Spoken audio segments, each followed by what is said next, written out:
قبر کی پہلی رات کا منظر کیسا ہوگا؟ یہ ایک ایسا سوال ہے جس کی تلاش میں ہر دوسرا شخص نظر آتا ہے۔ آج ہم اس سوال کا جواب آپ کے لیے اسلامی نقطۂ نظر سے لے کر حاضر ہوئے ہیں۔ اس کے علاوہ آپ کو یہ بھی بتائیں گے کہ آخر قبر انسان کو کیسے پکارتی ہے؟ کیا یہ پکار انسان کو سنائی دیتی ہے؟ حضرت ابو سعید خدر سے روایت ہے کہ سرور کائنات صلی اللہ علیہ وسلم نے فرمایا، لوگوں لذتوں کو ختم کرنے والی موت کو کثرت سے یاد کیا کرو۔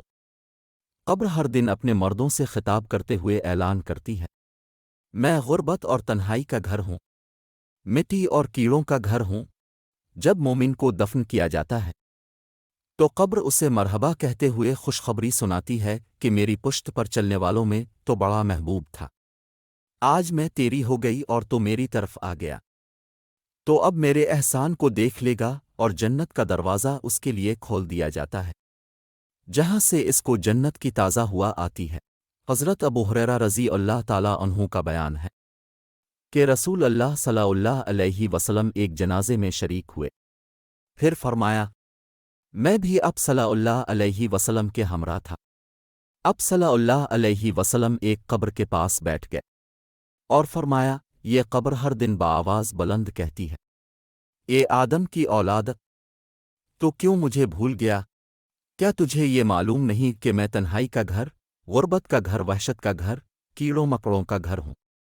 میں بہت تنگ گھر ہوں، مگر اللہ جس کے لیے کشادگی کا حکم فرمائے گا اس کے لیے کشادہ ہو جاؤں گی۔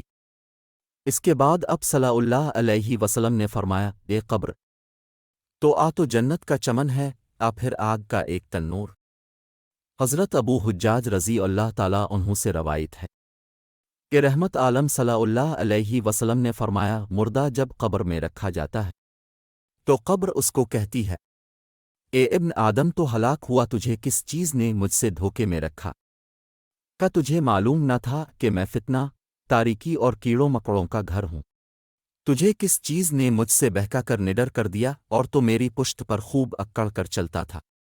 اگر وہ مردہ نیک ہوتا ہے تو اس کی طرف سے قبر کو جواب دینے والے جواب دیتے ہیں، اے قبر، تو دیکھ تو صحیح اس کے اعمال کیسے ہیں۔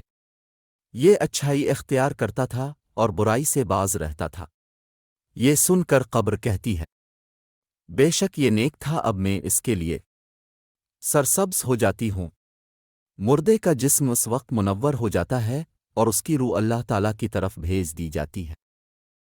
حضرت عبداللہ بن عبید رضی اللہ تعالیٰ عنہ سے روایت ہے کہ رسول اللہ صلی اللہ علیہ وسلم نے فرمایا، مردہ قبر میں بیٹھتا ہے اور ان لوگوں کے پیروں کی آواز بھی سنتا ہے جو اس کے جنازے کے ساتھ قبر تک گئے ہوں۔ مردے سے اس کی قبر کہتی ہے، اے ابن آدم، تیری ہلاکت ہو، تو نے میری تنگی، بدبو اور کیڑے مکوڑوں کا خوف نہیں کیا، اس لیے تو نے ان چیزوں سے بچنے کے لیے تیاری نہ کی۔ بدعمال مردے سے قبر کہتی ہے، تجھے میری تاریکی، میری وحشت، میری تنہائی اور تنگی اور میرا غم آنکھ ڈال نہیں رہا۔ اس کے بعد قبر اس کو جکڑ دیتی ہے، جبکہ نیک بندے کے لیے قبر کشادہ کر دی جاتی ہے اور اس کے دائیں ایک کھڑکی کھول دی جاتی ہے جہاں سے اس کو جنت کی ہوا آتی ہے۔ اللہ پاک ہم سب کو قبر کے عذاب سے بچائے اور ہم کو نیک اعمال کرنے کی توفیق عطا فرمائے، آمین یا رب العالمین۔